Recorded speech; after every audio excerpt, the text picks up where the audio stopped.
Welcome back. It's the voice behind the Black Wealth Matters YouTube channel by the Coaching You. We also offer 12-week mentorships if you're looking to start your own successful business. Last video, the question was, can entrepreneurship help Black man's mental health struggle?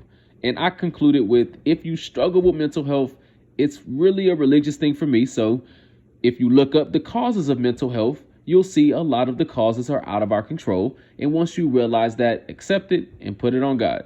I think that's a recipe to better handle mental health issues, but that's just my opinion. Of course, I could be wrong. Now, this video brings yet another interesting question for me and many others.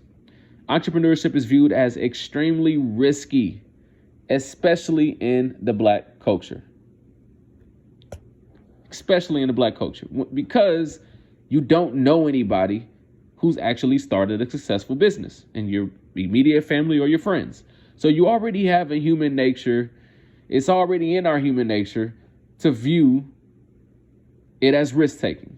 Then you add the lack of seeing it done successfully is really hard. So now you have entrepreneurship in Black culture viewed more in a negative sense. Starting a business typically is thought of as something you're doing because you're bored or broke. That's just what it is.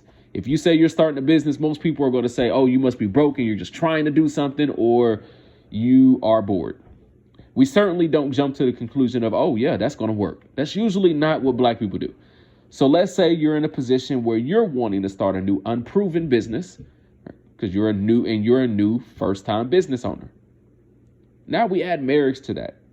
And the reason why this is a topic is happening with me right now, which means it's probably happening to other people. I'm a Black man married to a beautiful Black woman.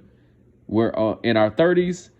We're your typical middle class, but the sense to make semi-smart decisions with our money, so we say.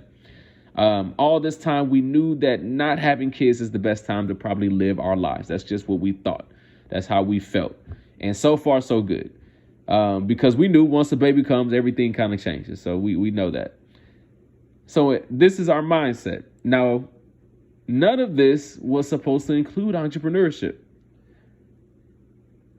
Entrepreneurship enters the room, and now it's in the topic of our conversation. Mind you, my wife is not the entrepreneurship.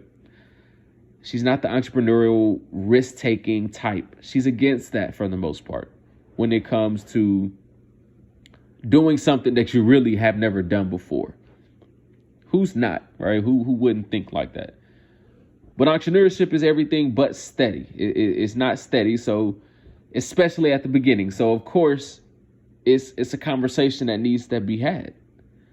I mean, when you tell somebody you're starting a business, they're gonna be like, doing what? Selling what? I mean, who's gonna buy from you, and how are you gonna do enough to be able to supplement your job, which you're getting paid?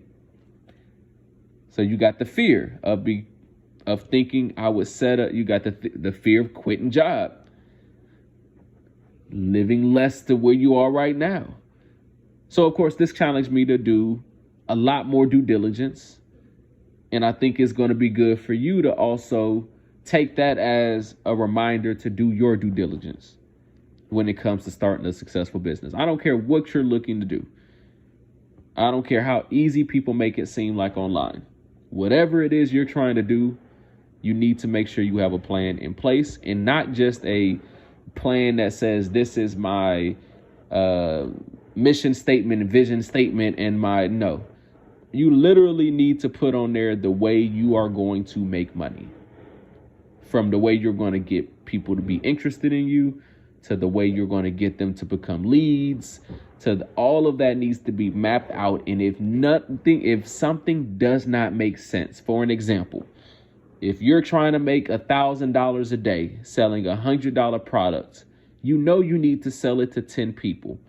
But if you cannot map it on how you're going to get 10 people convinced to buy this $100 product, then you need to start over, and you need to make sure that makes sense before you continue, because that's what business is. It's more than starting an LLC. It's about putting a goal up there and saying, how am I going to get to it? And if that makes sense to you, and it makes sense to everything you've researched, then you can start moving forward on creating that business.